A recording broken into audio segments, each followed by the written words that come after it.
Hi INFJs and Autistic INFJs, welcome back to my channel. Have you ever watched people do something and thought to yourself, what in the neurotypical nonsense is this? Like, why are we all pretending that small talk isn't the most awkward, painful thing in the world? And why do people act like eye contact is a soul contract? That really blows me away. Another thing is, why do people say, let's hang out sometime if they have no intention of ever doing so? As an autistic INFJ, I've spent most of my life wondering why I was dropped on this planet, thinking it was a mistake. So today we're going to talk about 5 things that I, as an autistic INFJ, find weird that everybody else seems to be fine with.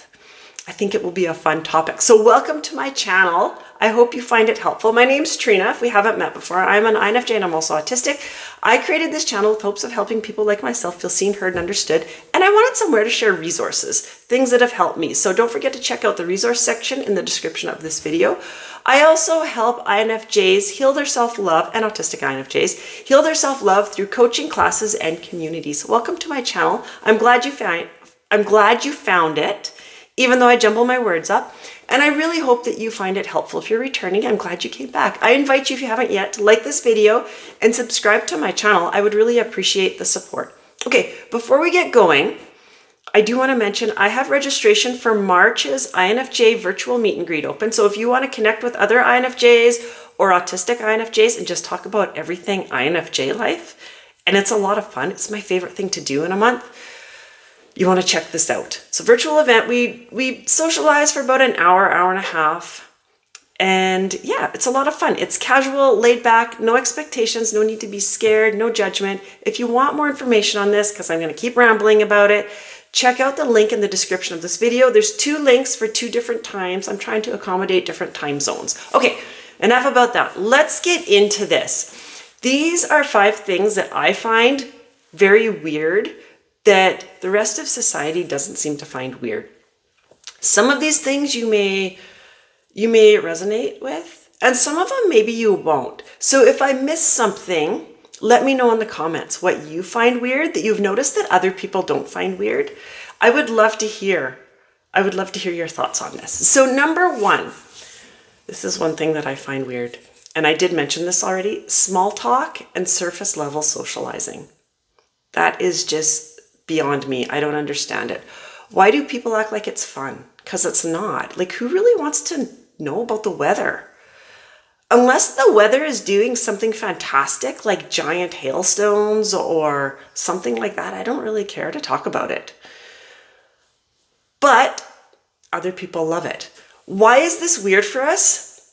Well, for me, for us, I say us because I did some research on why autistic INFJs find this weird. We love and we thrive on deep conversation that has meaning, not whether or not you like coffee or tea. Oh, that irks me. On social media, do you guys see that? They're just trying to get conversations going and it'll be this or that and it'll be coffee or tea. Like, who cares? Who cares? But I guess they care. I shouldn't judge them, right? As autistics, we struggle more with small talk because it feels like we're acting, and this takes up a lot of our energy. Autistic INFJs, for one, we really like authentic connection. INFJs love authentic connection. And then you throw autism in there and it's amplified even more. So we love authentic connection. So when it feels like we're acting, pretending to enjoy the small talk, it's very exhausting for us. Very exhausting for me. I get exhausted very quickly from small talk. In fact, I don't even usually participate in it. Before I understood neurodiversity, I wondered if everyone found small talk as super fake and tiresome. And if so, why are they doing it? It just completely boggled my mind. I couldn't understand it at all. I do now. There are very few personality types, INFJ, and I think there's one other one that thrive on deep connection.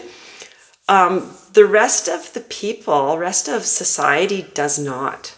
So they're like the complete opposite of us. Deep connection, deep conversation will actually make them feel uncomfortable, just as small talk makes us feel uncomfortable. It was really interesting when I read about it. Number 2, this one is one I really hate, and I don't understand it. It's eye contact. Eye contact expectations. Like, what is that? I don't understand this. Why is eye contact a universal sign of trustworthiness? This is just a big gap in my brain. I don't get it. I heard growing up, this is what I heard all the time, is how important a handshake, a nice firm handshake is, which, by the way, is another weird thing that I find, or another thing that I find weird. Like, don't touch me. I don't like being touched. Don't enter my bubble. Don't shake my hand. Don't touch me. And eye contact are very important. So handshakes and eye contact are very important if you want success. So I forced myself to achieve this, to achieve eye contact. I can do it. I absolutely hate it, but I can do it. It causes me so much anxiety that, like, for an example, say if I go to a doctor, because I'm very intimidated by doctors for some unknown reason, I don't know why, I will look them in the eye while we're talking when I leave. I have no idea what we were just talking about because my anxiety is way up here and I don't remember what we just discussed. Or if it's a job interview, oh my God, I hate job interviews. Yeah, I won't remember and I'll stumble on my words because I am so focused on keeping eye contact because that means I'm going to have success. Oh man, it was a mess. I don't understand this. My eyes dart around because I'm thinking. Not because I'm plotting your demise. Why do people think that because I can't look somebody in the eye, I'm untrustworthy? I don't get it. Why is this weird for autistic INFJs? Many autistic people process verbal information better when not making eye contact. Did you know that? INFJs are already super hyper aware of body language, so forced eye contact can be overstimulating. You know what? I'm reading a book. I should have brought it up here with me because it's like a fascinating book. It's by Temple Grandin and I believe it's called The Autistic Mind. And she was talking about this in her book, Eye Contact. And for autistic people, when we're looking around and not, like, we're avoiding the eye contact, for people who find that weird and untrustworthy, for autistic people, it's the complete opposite. Eye contact, when somebody is looking us in the eye, we find weird and untrustworthy. And it really will, like, throw us into a tailspin. It was quite interesting how we view it or perceive it totally different as a neurotypical person does. It's so fascinating. Anyway, number 3, what I find very strange, very weird, and most people don't. Social norms that are unspoken but rigid. So you're telling me that I'm supposed to just know when to speak in a conversation, what tone to use, how much emotion to show, and when it's okay to leave? That's a big one. I never know when it's okay to leave, and it causes me massive anxiety. So we're supposed to know all this without explicit instructions. This has always boggled my mind. I never know when to leave. I want to leave, but then I question, oh, is it okay to leave now? Well, how about now? Should I leave now? And I will do this inside my brain when people are like socializing together, to the point where I end up with so much anxiety that I can feel a panic attack coming. So then I just have to get up and abruptly leave like I am on my way to an emergency. And I feel so perceived because I know people have noticed how quickly I have got up and left, but it's because I'm going to explode with a panic attack. This is what it does to me. Why is this weird for autistic INFJs? Neurotypicals expect people to pick up on cues naturally. We struggle with it. INFJs are great at reading body language, but those social cues, autistic INFJs really struggle with. So it's a little bit of a turmoil in there because sometimes we think we're picking up on the body language or those cues, but it's not accurate. And we tend to overanalyze every interaction that we have. Trying to follow invisible rules we were never given is so stressful. So that's why we find it very strange. Do you find it strange? Let me know in the comments if you find this stuff weird too, because I'm pretty sure I'm not the only one that finds this weird. I had a conversation with ChatGPT, because that's like my best friend, because it never ever wants to hang out with me, and that's perfect, about these. Because I wanted to make sure that I'm not the only one in the world that finds these things weird. And ChatGPT, I refer to him as him, says that no, this is very common. So let me know. Let me know in the comments if you find that weird too. Number 4. This used to be a big one for me. I kind of ignore it now because, well, I'll tell you in a second. Number 4 is saying let's hang out when they don't ever mean to. People say that. Drives me nuts. Used to drive me nuts. Now it's like a red flag. If somebody says that to me, I tuck tail and run because I don't want to hang out. I'm a loner and I like being a loner. I definitely don't want to hang out. But before I allowed myself to get to that place in life, knowing that it's okay to be a loner, I used to fight it because I didn't think it was what society thought was normal, but I don't care anymore. Then when people would say, let's hang out, I'd be like, okay, yeah, let's do that. But why do people do this when they have no intention of actually doing it? Is it like some kind of elaborate social game or something? Like, I don't understand this. For those of us, INFJs and autistic INFJs who have always wanted to feel accepted in life, we won't forget that you said, let's hang out, just so you know. It's like, it will brighten our day. Sure, we'll hang out. We'll be accepted. Let's go and do this. Then if we do mention it again, because like I said, we won't forget. So a few weeks go by or even a few months, we won't forget. We'll mention it. Hey, you still want to hang out?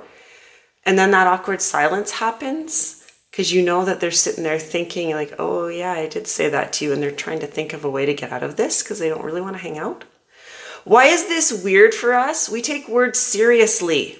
INFJs, autistic INFJs, we take words very seriously. We struggle with those social niceties. Hope I said that right. That don't mean what they say. I struggle with those. They are confusing, and after a couple awkward interactions, we will like overanalyze for days or weeks or even months at times. So the next time somebody says something similar to us, something very similar to us, we will think about whether we should remind them or not. And that's where I got to before I allowed myself to just be a loner. I would be like, okay, they said like 6 months ago they wanted to hang out with me sometime. Should I remind them or shouldn't I? Because I don't like that awkward silence. Oh, it causes so much stress. It's just weird. It's weird. I don't say that to people if I don't mean it. I find it weird. Number 5, what I find very weird that other people do not find weird is people expecting me to just go with the flow. What the heck is that? Like people say, just be spontaneous, but fail to realize I need a mental PowerPoint presentation to prepare for a change in my day, to prepare for a change of plans. Like it's kind of a big deal. I need to mentally prepare for a day that requires me to leave my house, just going grocery shopping. I'm generally not spontaneous on grocery shopping. I have specific days and times that I like to go because I got to plan for it. I got to mentally prepare myself for it. It's not easy for an autistic INFJ. I don't think that it's actually an easy task for INFJs who are not autistic. Yeah. Who don't struggle with autism. I still think that that is a struggle to just be spontaneous. It's the J in INFJ. It's that judgment. We like to plan things. So when someone says change of plans, let's do this instead, it cues like a mental meltdown for me. Like, oh no. From the outside, I may look like I have it together, but on the inside, I'm exploding. It's disastrous and I get very awkward and it's just a mess. It's a big deal. How do people just change modes like this? I don't understand it. Why do we feel that this is weird? Why do we find it weird? Being spontaneous clashes with our need for predictability. We need that. INFJs, the judgment part of the INFJ personality type, that's what that is how we organize our outside, the world around us. Not really outside, but just the world around us, right? People with a J in their personality type, we like to plan, we like to organize. We don't really like being spontaneous, although some of us, if we've worked on our perceiving preference, because we are able to be spontaneous, then we might be more into being spontaneous. But the J in our personality type, we prefer to, you know, plan ahead, months if possible. So we like to prepare for situations. We like to plan. Now you add autism. Sorry, I lost where I was going with this. Now you add autism to the judging preference, where we need structure and we need to know what's going on. And it's like chaos when you just want us to just change plans on a whim. It's crazy. Can't do it. So basically, to me, life feels like I'm here trying to decode the matrix of neurotypical behavior. That's kind of what life feels like for me on a daily basis. Let me know in the comments if you find some of these things weird too, or if I missed something. There's a lot more things that I find weird, but I didn't want to keep you guys too long. So let me know if there's something that I didn't talk about that you find really weird, that you come across on a regular basis, maybe not daily, but quite often, that you find really weird that most people don't find weird. Let me know in the comments. I'd love to hear about it. Thanks for sticking with me. Again, if you want more information on the INFJ virtual meet and greet, the link is in the description of this video. I invite you to like this video. Feel free to share it. The more times it's shared, the more INFJs we get to help, and that's really what it's all about. And don't forget to subscribe to my channel if you would like to, and I would really appreciate it. Thanks for joining me, and I will see you soon again with another video. Bye-bye for now.